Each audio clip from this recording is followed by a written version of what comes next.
नमस्कार साथियों, राधे राधे। तो एनटीपीसी की तैयारी हम लोग शुरू कर चुके हैं। तो हम लेकर के आए हैं कुछ प्रीवियस ईयर्स में जो सेट में पेपर में जो आ चुके हैं क्वेश्चन को। तो पहला क्वेश्चन है हमारा कि 20 मीटर प्रति सेकंड पर यात्रा कर रही एक रेलगाड़ी समान रूप से धीमी हो जाती है। अगर वह रुकने के लिए 10 सेकंड लेती है तो उसके वेग के परिवर्तन की दर पता करती है। तो इसमें क्या हो रहा है कि ये रुक रही है गाड़ी। अब त्वरण जो होता है दो प्रकार का होगा। पहला त्वरण क्या है, जो पॉजिटिव आता है। दूसरा त्वरण जब गाड़ी रुक रही है यानी गाड़ी की स्पीड धीमी हो रही है तो जो त्वरण लगेगा वो मंदन के रूप में लगेगा। ठीक है, A = P - U upon T। P यहाँ पे क्या है कि गाड़ी रुक रही है तो P हो जाएगा हमारा 0। U दे रखा है 20, T दे रखा है 10 सेकेंड। इसका मतलब -20/10 माइनस का 2 मीटर प्रति सेकंड स्क्वायर। अब माइनस तो दिया नहीं है यहाँ कहीं पे, लेकिन लिखा हुआ है साथ में मंदन। ये मंदाता है, इसको मंदन कर लेंगे। रिटार्डेशन यहाँ पे हो रहा है तो 2 मीटर पर सेकंड हमारा सही आंसर हो जाएगा। चलिए दूसरे क्वेश्चन की तरफ चलते हैं। में स्थित है तो विवेकानंद पत्थर कहाँ पे है? ये है कन्याकुमारी। सही आंसर हो जाएगा कन्याकुमारी, जिसे मेमोरियल रॉक भी कहते हैं, Vivekananda memorial rock. Next question, 40 metre रस्सी से घिरे आयताकार मैदान का अधिकतम क्षेत्रफल ज्ञात कीजिए। अब 40 मीटर रस्सी से घिरे अधिकतम यानी कि 40 मीटर दे रखी है हमारे परिधि, है ना, या कह लेंगे इसको हम परिमाप दे रखा है। अब 40 मीटर परिमाप दे रखा है तो बड़ी से बड़ी जो आकृति बनेगी वो एक स्क्वायर अधिक से अधिक हो सकती है, यानी कि ये भी 10 हो जाए, ये भी 10 हो जाए, ये भी 10 हो जाए और ये भी 10 हो जाए। अब क्षेत्रफल निकालना आसान हो जाएगा। देखो 10 10 10 10 हो गया टोटल 40, यानी इसकी परिमाप या परिधि कितनी हो गई? 40 हो गई है। अब 10 का गुणा 10 में यानी क्षेत्रफल निकल आएगा तो अधिकतम कितनी आएगी? 100 metre square. Answer 100 metre square सही हो जाएगा। नेक्स्ट क्वेश्चन करते हैं। इनमें से कौन सा डीबीएमएस का उदाहरण नहीं है? तो डीबीएमएस का मतलब डाटाबेस मैनेजमेंट सिस्टम से है। ठीक है, तो डाटाबेस मैनेजमेंट सिस्टम से संबंधित कौन नहीं है? अपाचे। इसका सही आंसर हो जाएगा अपाचे। तो अपाचे क्या है? अपाचे जो है वो एक प्रकार की विंडो तकनीक है। ठीक है, नेक्स्ट, इस कथन को पढ़े और दिए गए विकल्पों में से निष्कर्ष को चुनना है। तो निष्कर्ष उसी के आधार पे निकलेंगे जो कथन दिया है। ठीक है, अपने मन से कुछ नहीं मानना है। दिया हुआ है कि कंपनी को अपनी इस क्षेत्र की मूलभूत चीजें सीखने और अर्जित करने की आवश्यकता है। ठीक है, ज्ञान और निपुणता की तुलना में समर्पण अधिक महत्वपूर्ण है। कथन दिया है कि 3 दशकों से भी अधिक समय से कंपनी एमपीएस पूरी तरह से ऊर्जा संरक्षण और कुशल उपयोग प्रबंधन के लिए समर्पित है। तो शब्दों को ध्यान देंगे कि इसमें बात हुई है ऊर्जा संरक्षण और कुशल उपयोग प्रबंधन के लिए, जबकि इसमें ऐसा कुछ नहीं दिया है। ठीक है, नेक्स्ट है ज्ञान और निपुणता की तुलना में समर्पण अधिक महत्वपूर्ण है। तो ये वाक्य तो सही है लेकिन इसका निष्कर्ष है ये गलत है, यानी कि दोनों ही, ना तो एक और ना दो अनुसरण करता है। तो आंसर नंबर डी हमारा सही हो जाएगा। चलिए बढ़ते हैं नेक्स्ट क्वेश्चन की तरफ। अगला क्वेश्चन है, पी क्यू की बहन है, आर क्यू की माँ है, एस आर का पिता है, टी एस की माँ है। तो पी एस से किस प्रकार से संबंधित है? ब्लड रिलेशन का क्वेश्चन है, बड़ा आसान है। क्या है? पी क्यू की बहन है, पी क्यू की बहन है यानी, और जो पुरुष होते हैं उनके लिए प्लस का इस्तेमाल करेंगे और महिलाओं के लिए माइनस का। ठीक है, इसका तो पता नहीं है कि ये कौन है, लेकिन इसका कंफर्म पता है कि ये लेडीज है, इसलिए पी पे माइनस है। अगला दिया हुआ है आर क्यू की माँ है, इसका मतलब अगली पीढ़ी में आर जो है वो माँ है। फिर दिया हुआ है एस आर का पिता है, इसका मतलब एक अगली पीढ़ी और आ रही है, ये पिता है तो यहाँ पे पॉजिटिव हो जाएगा। टी एस की माँ है, अब टी जो है वो एस की भी माँ है, यानी इसके भी ऊपर कौन है? टी है। हमसे पूछा जा रहा है पी और एस का संबंध बताना, तो ये एस और ये पी, यानी कि पी का एस से संबंध क्या हो जाएगा? ये इसकी बेटी हो जाएगी और ये इसकी बेटी है, यानी नाना हो गए। तो वो तो नाना है, लेकिन पी का संबंध क्या है? तो पी का संबंध है पोती या नाते का। अगर पूछा जाता एस पी से किस प्रकार से संबंधित है तो हम क्या लगा लेते हैं? नाना जी का। ठीक है, ये क्लियर हो गया क्वेश्चन। नेक्स्ट अगला क्वेश्चन है कि इसका मान ज्ञात करना है। तो न्यूमेरिकल वैल्यूज में हम सबसे पहले ये देखेंगे कि दशमलव का जो कितने अंकों तक प्रसार है। ठीक है, तो दशमलव देख लेंगे, 2 अंक इसमें है और 1 अंक इसमें है, यानी कि 3 जगहों पे 3 स्थानों तक दशमलव का मान आपको निकालना है। तो बहुत आसान है, पहले तो 2 2 2 और 2 सब में 2 2 है, यानी 2 की पावर हम 5 लिख लेंगे, इसका मतलब होता है 30। अब बात करेंगे कि दशमलव कैसे कैंसिल करें। तो देखिए 2 स्थान 0 इधर है, 1 इधर है, यानी 3 और 3 दशमलव इधर है, यानी कि 0 से 0 कैंसिल, दशमलव कैंसिल हो गए क्योंकि 3 0 इधर आते और दशमलव आ जाता, यानी 3 अंकों तक इसका इस्तेमाल होता है। ठीक है, तो इसका मतलब सीधा आंसर क्या आ जाएगा? 30। क्लियर है? नेक्स्ट क्वेश्चन करते हैं। अगला क्वेश्चन है रूट से संबंधित। ये पूरे पे रूट है, इसका मतलब ये पूरे पे रूट है, और इसका मतलब ये इसके पूरे पे रूट है, इसका मतलब ये इसके पूरे पे रूट है, इसका मतलब ये रूट है, यानी कि ये कुछ इस प्रकार से लिखा हुआ है 2 + 2 + 2, इस प्रकार से ये आगे जाता है। ऐसे सवालों को करने के लिए जहाँ पे ये प्लस अनंत तक जा रहा है वहां पे हम 2 के गुणनखंड कर लेंगे, है ना, यानी 2 एकम 2। अब प्लस दिया हुआ है यानी कि बड़ी वाली वैल्यू आएगी, अगर यहाँ पे ये माइनस दे देता तो हम छोटी वाली वैल्यू देते। ठीक है, यानी इसका सही आंसर क्या हो जाएगा? आंसर नंबर डी हो। नेक्स्ट क्वेश्चन कर लेते हैं। निम्नलिखित जानकारी पर आधारित प्रश्न के उत्तर दीजिए। क्वेश्चन है सीटिंग अरेंजमेंट का। तो दिया है अनीता, विनीता, सिंडी, दीपक, आइंस्टीन, फिरोज और जॉर्ज एक पंक्ति में उत्तर दिशा की ओर मुंह करके बैठे हैं। ठीक है, यानी सबके सब उत्तर की ओर मुंह करके बैठे हुए हैं। ठीक है, इस साइड इनके मुंह। कितने लोग हैं? 1 2 3 4 5 6 7 7 लोग बैठे हुए हैं। 2 3 4 5 6 और ये 7 लोग बैठे हुए हैं। फिरोज आइंस्टीन के तुरंत दाएं है, यानी फिरोज जो है वो आइंस्टीन के तुरंत दाएं है, आइंस्टीन उसके लेफ्ट में बैठा होगा। उसके बाद लिखा हुआ है आइंस्टीन जॉर्ज के दाएं चौथा है, आइंस्टीन जो है वो जॉर्ज के भी दाएं चौथा है, यानी कि 1 2 3 बीच में है और यहाँ पे कौन होगा? जॉर्ज। एक तरीके से ये हमारे 1 2 3 4 5 6 लोगों की सिटिंग बन चुकी है। उसके बाद वो बोल रहा है सिंडी, विनीता और दीपक की पड़ोसी है, यानी सिंडी जो है वो दीपक और विनीता की पड़ोसी है। अब पड़ोसी ऐसे भी हो सकते हैं या ऐसे भी हो सकते हैं, इन दोनों में से कोई एक पैटर्न फॉलो करेगा। अब दिया हुआ है कि दीपक के बाएं तीसरा व्यक्ति पंक्ति के एक छोर पर है। अब यहाँ पे हमें एक चीज क्लियर कर दी है कि दीपक के बाएं जो है वो तीसरा व्यक्ति अंतिम छोर पर है। इसका मतलब दीपक जब यहाँ पे आएगा और सिंडी इधर होगी और विनीता इधर होगी तो ये दाएं छोर पे आ जाएगा। क्लियर है? किसी भी छोर की बात हुई है ना, तो ये वाला पैटर्न ज्यादा फॉलो करेगा। अगर हम इस पैटर्न को आजमाएंगे तो दीपक इधर हो जाएगा, तो यहाँ से तीसरा व्यक्ति तो आएगा ही नहीं, है ना। इसका मतलब ये वाला पैटर्न इसका सही है, इसको गलत कर देंगे। अब बिठा करके देखते हैं, JBSDIF। अब कौन बचा है? अनीता। इस प्रकार से ये लोग बैठे हुए हैं। पूछा क्या है कि निम्न में से कौन सा कथन सत्य नहीं है। पहला है आइंस्टीन दीपक के तुरंत बाद है, तो आइंस्टीन दीपक के तुरंत बाद बाईं तरफ तो नहीं बैठा है, ये दाईं तरफ बैठा हुआ है। ठीक है, इसमें लिखा हुआ है बायां। ठीक, तो ये तो गलत हो गया, तो इसमें कथन सत्य नहीं है, यानी यही वाला आंसर है। और भी ऑप्शन चेक करते हैं। अनीता पंक्ति के किसी एक छोर पर है, बिल्कुल है, अनीता एक छोर पर है। जॉर्ज विनीता के तुरंत बाएं है, जॉर्ज तुरंत विनीता के बाएं है, लेफ्ट में बैठा है।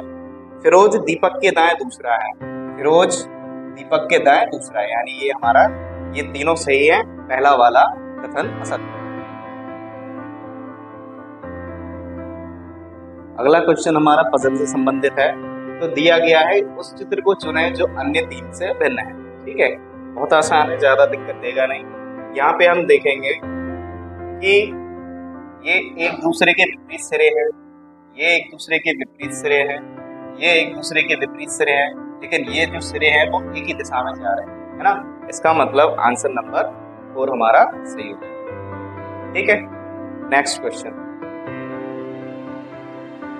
अगला क्वेश्चन है, एक निश्चित कूट भाषा में यदि सिंपल को 631549 और प्लस को लिखा जाता है तो उसी कूट भाषा में स्लीप को किस प्रकार लिखा जाएगा। तो इसमें तो हमें सीधा सीधा दिया हुआ है कि कोड वर्ड क्या है ना। तो जो कोड वर्ड दिए हैं उन्हीं को हम इस्तेमाल कर लेंगे। तो यहाँ पे हमें स्लीप का चाहिए, एस के लिए क्या आ रहा है, 6 आ रहा है, स्लीप एस के लिए 6 हो जाएगा। फिर एल के लिए हमको चाहिए, एल के लिए यहाँ पे यूज हुआ है 4, यहाँ पे हम 4 ले लेंगे। फिर ई के लिए यूज हुआ है 9, दोनों के लिए 9 आ जाएगा। अब बचा हुआ है पी के लिए क्या आना है, 5 आना है। ये जहाँ पे दिख जाए वो आंसर है 64995, 64995। ये क्वेश्चन भी ज्यादा टफ नहीं था। नेक्स्ट दिया हुआ है 50 छात्रों की एक कक्षा में 18 छात्रों ने साहित्य, 26 छात्रों ने भाषा और 2 छात्रों ने साहित्य तथा भाषा दोनों विषय लिए। ठीक, तो पूछा है कि कितने छात्रों ने एक ही विषय में नामांकन कराया है। क्लियर। तो देखो इसको हम इस तरीके से समझ सकते हैं, ये 18 छात्र जो है वो साहित्य के हैं और 26 छात्र जो है वो भाषा के हैं, और इनमें से 2 जो हैं वो दोनों में कॉमन है। तो कॉमन को हम दोनों में से हटा लेंगे, क्यों, क्योंकि एक विषय के बारे में बात कर रहे हैं। तो अगर 2 ये हट जाएंगे तो यहाँ कितने लोग बचेंगे, 16, और 26 में से 2 ये लोग हट जाएंगे तो यहाँ कितने बचेंगे, 24, यानी दोनों का टोटल कितना हो जाएगा, 40। 40 छात्र ऐसे हैं जिन्होंने केवल एक ही विषय में नामांकन कराया है। ठीक है, तो इसको हम वेन डायग्राम से आसानी से कर सकते हैं। नेक्स्ट क्वेश्चन, राकेश ने 10,000 रुपए की राशि तो अलग अलग स्कीमों एनएससी तथा पीपीएफ में क्रमशः 14% और 11% की वार्षिक चक्रवृद्धि ब्याज की दर से निवेश की। यदि 2 वर्ष का कुल ब्याज कितना है तो एनएससी में निवेश की राशि कितनी है। ठीक है, तो इसको लेंदी बनाने की बजाय हम इसको शॉर्ट कर लेंगे। पहले ये समझेंगे कि 14% का 2 वर्ष का ब्याज कितना होना चाहिए। तो पहले 14, दूसरा 14, यानी कि 2 साल में सिंपल ब्याज तो हो जाएगा हमारा 28, जो साधारण ब्याज लगेगा वो तो हो जाना चाहिए 28%। लेकिन अब हमें पता है कि चक्रवृद्धि ब्याज का मतलब इस ब्याज पर भी ब्याज लगा होगा, है ना। पहले साल तो सिंपल 14% ही रहेगा, अगली बार जो होगा वो उस पे भी 14% लग जाएगा। इसका मतलब 14 पे भी 114% हमें देना पड़ेगा। ठीक है, इस प्रकार से हम इनको सॉल्व कर लेंगे। तो ये कुछ इस प्रकार से हमको मिलेगा कि 2 साल का जो 14% का ब्याज है वो सीधा सीधा मिल जाएगा 29.96, जो कि 14% वाले पे लगा होगा। इसी प्रकार से जो 11% वाले में हमें ब्याज मिलेगा वो 11 और 11 तो जुड़ ही गई, लेकिन उसका भी 1% और हो जाएगा, जो लगभग होगा 23.21% के बराबर। अब यहाँ पे हम बात समझते हैं कि इन दोनों का जो डिफरेंस है वो कितना आएगा। तो 29.96 और 23.21 का जो डिफरेंस आएगा वो आएगा 6.6 में से 5 और ये हो गया 7, लगभग इतना प्रतिशत। अब 6.75% तो इनका अंतर आ रहा है। हमने देखा है कि हमें जो 27-26 रुपए है वो मिल रहे हैं टोटल। ठीक है, अब यहाँ पे एक चीज देखने वाली बात है, 6.75 है वो किसके प्रतिशत के आप बराबर रख पाओगे, है ना। तो सिंपल सी बात है कि अगर 23-21 को हम प्रतिशत मान करके चलें, ठीक, इसको हम 2321 रुपए के बराबर रेट के हिसाब से मान करके चलें और 27-26 में से माइनस करा दें, ठीक है, तो हमें कितना मिल जाएगा, 405 रुपए, यानी कि 6.75% की जो वैल्यू है वो हमारे 405 रुपए के बराबर है। यानी इसका 1% कितने के बराबर होगा, लगभग 6 के, अगर 60 के। अगर हम 100% इसको रखेंगे तो ये कितने के बराबर हो जाएगा, 6000 के। इसका मतलब जो पहली वाली वैल्यू दे रखी है वो 14% वाली, उस पर कितने रुपए दिए गए थे? 6,000। 11% वाले पे कितने दिए गए होंगे? 4,000। हमसे पूछा क्या है, एनएससी में कितना दिया है? तो एनएससी में 6,000 रुपए दिया गया है। ठीक है, नेक्स्ट क्वेश्चन हम कर लेंगे। अगला है 5 क्रमागत संख्याओं का औसत 100 है, तो सबसे बड़ी तथा सबसे छोटी संख्याओं के वर्गों का अंतर क्या होगा? यहाँ पे एक्चुअली मुझे लग रहा है एक गड़बड़ है थोड़ा सा। तो x plus 1, x plus 2, x plus 3 और x प्लस 4, ये हो गई हमारी लगातार 5 क्रमागत संख्याएं। अब औसत 100 है तो टोटल कितना हो जाना चाहिए? 5 संख्याओं का 5 से गुणा कर देंगे, यानी कि 500। इनका टोटल कितना हो जाएगा? 5x plus 10।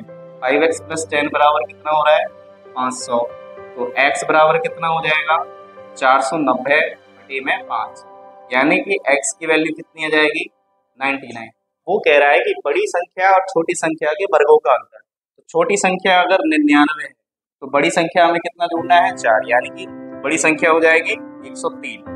ठीक है, इनके वर्गों का अंतर बताना है, तो 103 का स्क्वायर माइनस 99 का स्क्वायर हमको करना है, यानी a square minus B square. तो इसको हम ऐसे लिख सकते हैं a प्लस बी और a माइनस बी करके, ये थोड़ा आसान हो जाएगा। इसका मतलब a कितना माना? 103 और ये हो जाएगा 99, और 103 में से 99 चले जाएंगे तो यहाँ पे आएगा लगभग 4। तो इसको हो जाना चाहिए 9 3 12 हासिल 1 0, ये चला गया तो 2। लगभग ये आंसर आ रहा है 808। यहाँ पे हमें 808 इसको कर लेना है। ठीक है, तो सिंपल था कि जितना टोटल दिया हुआ है उसको हम जो औसत दिया है 5 से गुणा कर देंगे तो कुल योग आ जाएगा। x की वैल्यू निकाल लेंगे, x की वैल्यू जो आएगी वो आएगी सबसे छोटी संख्या, और उसमें अगर 4 जोड़ देंगे तो हो जाएगी सबसे बड़ी संख्या। अब जो सबसे बड़ी संख्या आएगी उसका स्क्वायर और सबसे छोटी संख्या के स्क्वायर का अंतर बताना था। ठीक है, तो हमने फॉर्मूला लगा दिया a प्लस बी और a माइनस बी का। चलिए करते हैं नेक्स्ट सवाल। यह है अमेरिकी वैज्ञानिक एडविन लैंड, इसके लिए प्रसिद्ध हैं। तो ये हैं पंजीकृत किए गए पेटेंटों की संख्या के, इसका सही आंसर हो जाएगा सी। नेक्स्ट क्वेश्चन यह है कि 4 युग्मों में से 3 युग्म किसी न किसी प्रकार से समान है और एक युग्म भिन्न है, वह कौन सा है जो अन्य 3 से भिन्न है? ठीक है, तो फूल पंखड़ियों से मिलके बनता है, कुर्सी पाया से मिलके बनती है, वृत्त जो है वो चाप, ठीक है, आर्क से मिलकर के बनता है, लेकिन जो आवरण है वो पृष्ठों से मिलके नहीं बनता बल्कि पृष्ठ को कवर करके रखता है, यानी कि सही आंसर हमारा हो जाएगा डी। नेक्स्ट क्वेश्चन 10x बराबर दिया है 25 स्क्वायर माइनस 15 स्क्वायर, इसमें भी हमारा फॉर्मूला लग जाएगा a square minus B square का। इसका मतलब एक बार प्लस और एक बार माइनस। ठीक है, कितना दिया है? 25 प्लस 15 और 25 माइनस 15। ठीक, इसका मतलब ये हो गया 40 और ये हो गया 10। ठीक, बराबर में कितना दे रखा है? 10x। ठीक है, ये सवाल अलग है। तो 10 से तो 10 कट गया, x बराबर कितना आ गया? 40, यानी सही आंसर क्या हो जाएगा? 40। ठीक है, इस प्रकार के सवालों को थोड़ा यहाँ पे सॉल्विंग लेंदी ना करना पड़े तो ये फॉर्मूले याद रखिए। ठीक, क्लियर। नेक्स्ट क्वेश्चन यह हुआ है कि निम्नलिखित में से किसने हिंदू धर्म के कई अनुष्ठानों के खिलाफ प्रचार किया था? मूर्ति पूजा, जन्म सजाति, पशु बलि, वेदों को पढ़ने के लिए महिलाओं पर प्रतिबंध। ये थे हमारे स्वामी दयानंद सरस्वती, इन्होंने ही बोला था वेदों की ओर लौटो, वेदों की ओर लौटो। साथियों, ये हो गए थे हमारे लगभग कुछ क्वेश्चंस। अब मैं आज आपको एक बढ़िया सूचना देने जा रहा हूँ। तो सूचना ये है कि आप ऐसे ही और ढेर सारे एग्जाम्स के क्वेश्चंस मुफ्त टेस्ट आप लगा सकते हैं। हमारी वेबसाइट है yadavniti.in, जिस पर गवर्नमेंट एग्जाम, कोई भी गवर्नमेंट एग्जाम हो ऑल इंडिया का, आप उसमें से जैसे कि NTPC का हमें सर्च करना है, तो आप यहाँ पे लॉगिन करके सर्च कर सकते हैं, बुक टेस्ट हो, ठीक है, या जैसे कि ये रहा RRB NTPC, SSC CHSL, UP police constable, RPF, SSC MTS, RRB और यूपी बोर्ड, एएलपी, कोई भी आपके लिए जितने भी क्वेश्चंस एग्जाम की कैटेगरी के आते हैं उन सबको आप लगा सकते हो। इसका लिंक मैं डिस्क्रिप्शन में दे दूंगा। राधे राधे।